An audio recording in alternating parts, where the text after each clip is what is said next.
Hi hello नमस्कार, मी कविता फडके पुन्हा एकदा नवीन वाटेवर नवीन ठिकाणी आज आपण निघालो आहोत बदामी येथील अद्भुत आणि चमत्कारिक एका दगडात कोरलेल्या गुहा बघण्यासाठी।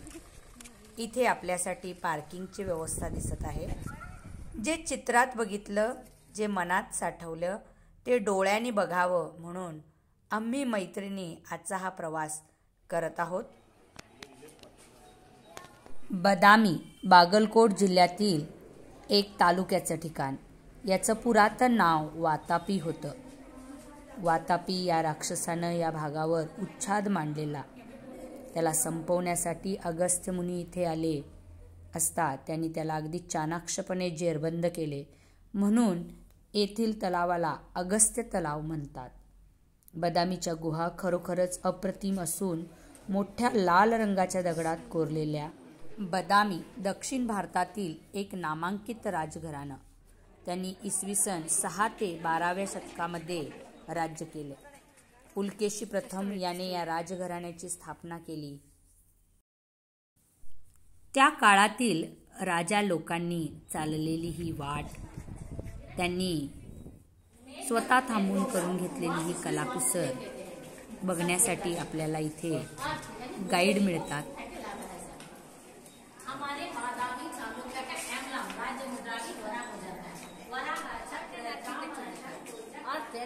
पृथ्वी को संरक्षण कर रहा है फीमेल विष्णु के डोर गार्डियन जय विजय बोल कर आते हैं। बाहर देखते इधर अंदर पैर के नीचे कमल है। जी सर।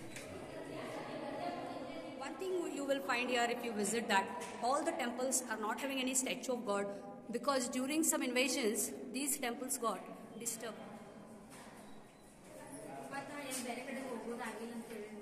पूर्वीच्या काळी दगड हे भावना मांडण्याचं एक माध्यम होतं। त्यांनी दगडातून आपलं जगणं कोरून ठेवलेलं आहे। हे बघताना इतिहासाच्या मागच्या पानांची जाणीव होते।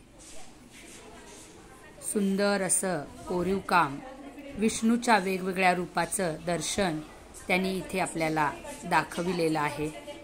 इथल्या गुहा बघताना एक गोष्ट जाणवते, ती म्हणजे त्यांनी सर्व धर्मांना समान महत्त्व दिले होते। एक एक कलाकृती बघताना मन मंत्रमुग्ध होऊन जातं आणि त्या कलाकारांच्या कलेला दाद द्यावीशी वाटते। संपूर्ण परिसर फिरून बघितला, मनावर साठलेला मळ क्षणात निघून जातो। वेगवेगळ्या देवदेव शिल्प, त्याचबरोबर शेवटच्या गुहेमध्ये गेल्यावर आपल्याला जैन धर्माचा प्रभाव दिसून येतो। चालुक्य राजघराण्याने जैन धर्माला महत्त्व दिले होते, त्यामुळे शेवटच्या गुहेत जैन तीर्थंकरांची रूपं दिसतात।